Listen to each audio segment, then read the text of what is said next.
Hello all. இப்போ வந்து ஒரு எவிக்ஷன் நடந்திருக்கு. 4th பொசிஷன் நம்ம எல்லாருமே ஆல்ரெடி சொன்ன மாதிரி அரோரா சிங்க்லேயர் தான். ஸோ அரோரா வந்து எவிக்ட் ஆயிருக்காங்க. ஸோ ஒரு ப்ரைஸ் மாதிரி வந்து பாக்ஸாக வந்து ஆக்டிவிட்டி ரூமில் போட்டாங்க. அதுக்குள்ளே வந்து இந்த எவிக்டான நபர்களோட பேர் இருக்கும். ஸோ திவ்யாவுக்கு தான் வந்து கிடச்சிது.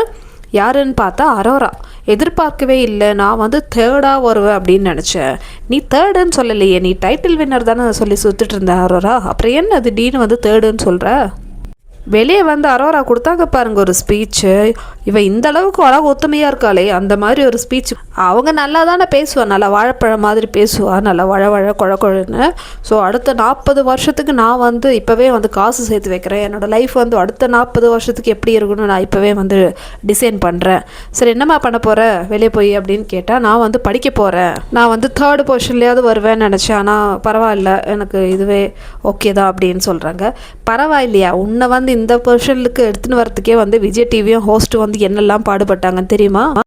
உனக்கு இவ்வளோ கிடைச்சதே பெரிய விஷயம். உன்னால் எத்தனை பேர் வெளியே போயிருக்காங்க? யோசிங்க அரோரா, யோசிங்க. இப்போ வந்து பெருசாக வந்து ஏதோ சாதனை பண்ணி கிழிச்ச மாதிரி நான் வந்து 3rd பொசிஷனுக்கு வருவேனா. அதுக்கப்புறம் சொல்கிறாங்க, எனக்கும் வந்து ஒரு ஃபேமிலி, குழந்தைங்க அப்படிலாம் வந்து இருக்கணும் ஆசை தான். ஸோ அதுக்காக நான் வந்து இந்த சோஷியல் மீடியா மட்டும்தான் எனக்கு தெரியும், அது இல்லாமல் வேறு ஏதாவது நான் கற்றுக்கணும்னு நினச்சிக்கின்னு இருக்கேன். அதனால நான் வெளியே போய் படிக்க போகிறேன் அப்படின்னு சொல்கிறாங்க. ஐயோ அரோரா, படித்தா நீங்கள் வேலை பார்க்கணும் அரோரா, அது தெரியுமா உங்களுக்கு? ஏன்னா நம்மளுக்கு தான் வேலைன்னு சொன்னாலே வந்து நம்மளுக்கும் வேலைக்கும் வந்து ஏழம் பொருத்தம். இதில் வேறு நீங்கள் படித்து ஹார்ட் ஒர்க் பண்ணிலாம் இதெல்லாம் வந்து வேலைக்கு ஆகுமா? ஸோ இப்போ அரோரா வந்து எலிமினேட் ஆகிட்டாங்களா.